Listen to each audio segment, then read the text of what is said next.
This is the FM Gold channel of All India Radio. In the program News Analysis, we now bring you a discussion on Prohibition of Employment as Manual Scavengers and their Rehabilitation Bill 2012. The participants are Professor Anand Kumar, Jawaharlal Nehru University, and Prashant Sood, journalist.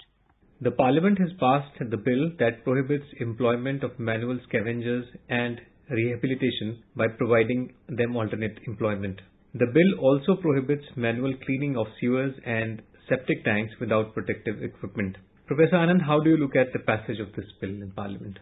It is a bill which is going to lead us in the direction of zero tolerance of one of the most inhuman professions and occupations which are part of our caste system and which are part of our chaotic urbanization. This bill has been much awaited because the last effort in this direction was in 1993, and that was nearly a non-starter and non-effective engagement of the state. In the world, India is being appreciated for a variety of progressive changes. But one of the few things for which we put our heads down in shame is this traditional practice of manual scavenging and near impossible setup of rehabilitation of people if they want to quit it. Also because this is somewhere linked to untouchability that has been eradicated in some ways from the country. Because this people who work are kind of associated with a particular caste. So, this somewhere is also a reflection of the problem of untouchability of which we have been able to tackle to a great extent. Yes, these manual scavengers are victim of intersection of untouchability, illiteracy and extreme poverty. Who in the right senses will like his or her children to go for this occupation? But because of the illiteracy, power, resourcelessness and untouchability, there's a vicious cycle. And hopefully this bill will be a great intervention, a serious interjection into this historical tragedy of our post-colonial society. People trapped in this profession by their birth are kind of, shunned and despised by society, because those are also the problems associated with it. Do you think that, apart from tackling this issue of manual scavenging, there is also need to shift the focus to the issue of human dignity, not only talking about the sanitation issues, but also of human dignity? You're very right, because, at the moment this bill is looking at the technology and criminology part of the story, where we have to destroy these dry latrines and replace them by a better technology-equipped process where there is no need of manual cleaning. Second, criminology part, that those who are forcing such people to continue in this vicious cycle will be punished. And third is sociological aspect, where people are considered untouchable for doing something which is so important and urgent for maintaining hygiene level and health provisions of our society, particularly to those 20 lakh households where still there is dry latrine. So there is a need to have a social component into it, because their return to the mainstream society with new occupation, with new reputation is near impossible. And that's why this bill has a bit of a silent zone which requires urgent attention to make up for the mistake or the gap which is there in the bill as it is. Also this, because you mentioned about the 1993 bill, so almost 20 years have passed since that bill was enacted. And this bill has made the provisions tighter in terms of inspections. It says that each local authority, cantonment board and railway authority will be responsible for serving insanitary latrines within their jurisdiction. And they also construct a number of sanitary community latrines. So, that is one way of community latrines could be one way of addressing it, but it also fixes responsibility on the authorities to survey. It's not merely that they can just overlook there is such a latrine existing somewhere. They have to take responsibility, see that it is tackled and removed from there. So in that way, it's a forward move. It is a forward move, but we need the total map of this very unacceptable situation. And this mapping has to be done by the central government of India with the help of Census Bureau or wherever. And it has to be done in a time-bound manner. Otherwise, it will be very ad hoc. If you have an intelligent and committed district magistrate or zonal manager of railways or somebody else, it will be done. Otherwise, they'll have million excuses not to do it. It's not the top priority. Otherwise, those who do their best job, meaning eliminating and bringing it to zero level, may be provided with rewards, with promotion. Unless you have an incentive system, This will fall again between the state government and central government, between the railways and the district authorities. It is not a major problem with the society as it is a major problem with the railways toilet system. So there is no need to wait for so-called social mobilization. It requires administrative tightening up. You mentioned about this aspect of some underreporting by states, and that has been a problem because, as you said, either there is reluctance to accept that such a problem exists or to underreport it and also not do the surveys properly, extensively as it should be done. So probably there is need to do it properly by whichever way it has to be done. It has to be properly identified. That's number one. And also because as some states actually have said that it's been eradicated, but then when independent surveys were done, they said that the problem still exists. And as you yourself mentioned, this number is almost 20 lakhs according to the 2011 census, so which is fairly large numbers. So I think there needs to be more concrete and specific steps to tackle the problem. Yes, you see, the best way will be to engage such civil society organizations which are for rehabilitation of manual scavengers. Such civil society organizations which are committed to put an end to this most unacceptable social and urban practice.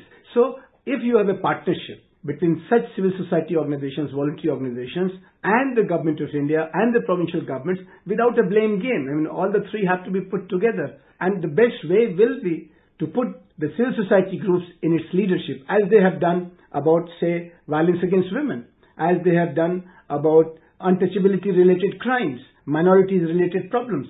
They have brought in the form of a national and provincial commission, and that becomes a safety wall, a proper connect. Otherwise, bureaucratic reliance or too much dependence or too much burden on bureaucracy about it will be again a mistake. Another aspect that has been tackled in the bill is of making punishments harsher, in terms of the number of years that a person has to undergo sentence. And also it is the 2012 bill also talked about the summary trials, that trials should be done at a speedy pace so that whoever is guilty of the practice is punished. So do you think those aspects will also help? I think there will be some more fair about it, but the problem of this cycle of patron-client relationship between dominant caste and the households and the Valmikis or the Safai Karamcharis who are trapped in it is a vicious cycle where you have to bring in certain very effective monetary provisions rather than punitive provisions, so that these people who are forced into this occupation, suppose you are giving them something like 10 lakh rupees, and then overnight I become an auto rickshaw driver. I don't have to be dependent upon the bread and the patronage of the local dominant caste households. We have to have a better solution rather than policing and punishing. Policing and punishing has been always there. We have been shaming them also. This has been going on since Gandhiji's time, Ambedkar's time. But we need to think fresh, out of box, bring in the market forces and try to make it something which can be put to an end within our own time, within some kind of a 5 or 3 or 2 years time frame. Why not?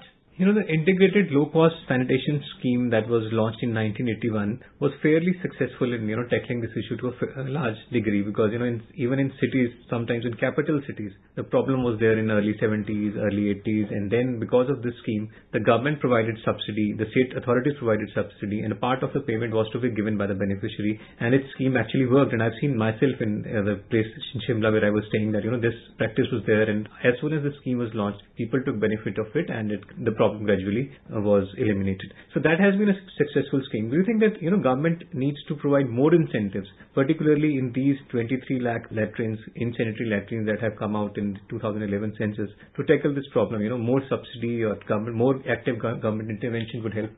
There cannot be disagreement with you at all that best practices should be followed. If you look at the map of India, where this practice is in prominence, it is in that part which is called Bimaru Pradesh. Those provinces which are financially incapable, they are running in deficit, even for their employees' salaries.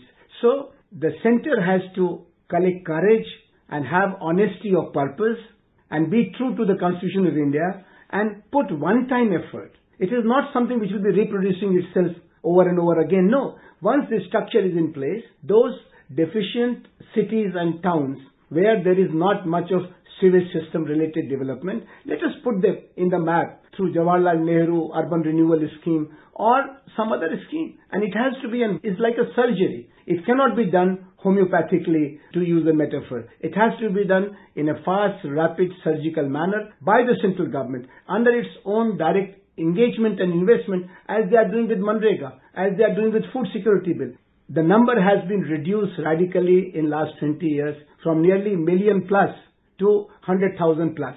But 100,000 plus is also a very large number for a sane, free and democratic society. In view of growing urbanization, there is also this sewerage treatment is also an issue, and sometimes they maybe need to clean septic tanks. But then I think the need there is to minimize human intervention and solution through technology, a technology solution. No, we are living in a globalized world. Can't we learn from mega cities like the cities of Europe and America or even China? Forget about Europe and America.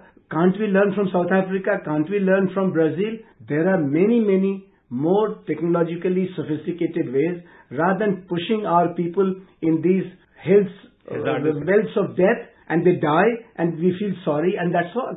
No, we have to learn from others and get out of it.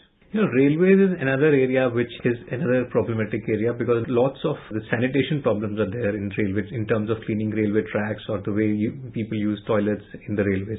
And I think there is need to use technology there also. And there has been this concept of bio-toilets where some bacteria-based solutions are found which can treat the sewerage itself. So that doesn't have to be emptied out, and the bacteria itself acts on it and converts it into something else. So these technologies... The new biotechnologies are calling our attention. We are using them also in certain parts of the same country. But why railways, which is totally under the control of central government of India and is one of the most useful ministries for our public transportation? Yes, there are households also, but those households will be probably getting into the line on the basis of fear of punishment and certain financial incentives. But what about the major zone? Major zone is railways and the cantonment. And how do you look at the government moves to rehabilitate the people who actually come out of this bill? They're asking you to take loans. I'm not capable of taking the loan. I don't know how to pay back. Where a person who was cleaning latrine till yesterday will find a remunerative and sustainable occupation or business. There has to be one-time financial support to these people. They are economically paralyzed people. They have to be given new limbs. And these new limbs should be one-time 10 to 20 lakhs grant, so that they can move into transport, housing, retailing, many possibilities. But they are all dependent upon the financial capacity of the person who wants to change his or her occupation. This occupational mobility in these times is very difficult for people who are trapped for generations in manual scavenging. It has to be strengthened by a bit of new courage, and we are not asking for millions of people. We are only asking for 100,000 plus households. How much more money it needs? And that has to be reviewed. There have also been suggestions of explicit guarantees of government-funded school education for every child, and also the scholarships for higher education, vocational computer training, and all. There can be several suggestions. That's down the line, because only when you have enough bread in the house that the parents will be able to pull out their young ones from this very unacceptable occupation and put them into long tracks of primary education, middle education, intermediate education, higher education. Yes, they can go to IITs, but that will be 16 years later. What about 16 days from now? I think there is need to be pragmatic and down to earth, and listen to the voices coming from the children of Safai Karamcharis who are engaged in a variety of movements from north to south and east to west, how to get out of it. The government had been deliberating on the bill for quite some time. The National Advisory Council headed by Mrs. Sonia Gandhi has also deliberated on it. And now that the bill has been passed,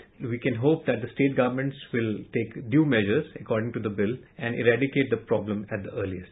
That is the national duty, and that will be national responsibility. Thank you. You are listening to a discussion on Prohibition of Employment as Manual Scavengers and their Rehabilitation Bill 2012. The participants were Professor Anand Kumar, Jawaharlal Nehru University, and Prashant Sood, journalist. It came to you in the program News Analysis, produced and presented by the News Services Division of All India Radio. This program is also available on our website, newsonair.nic.in.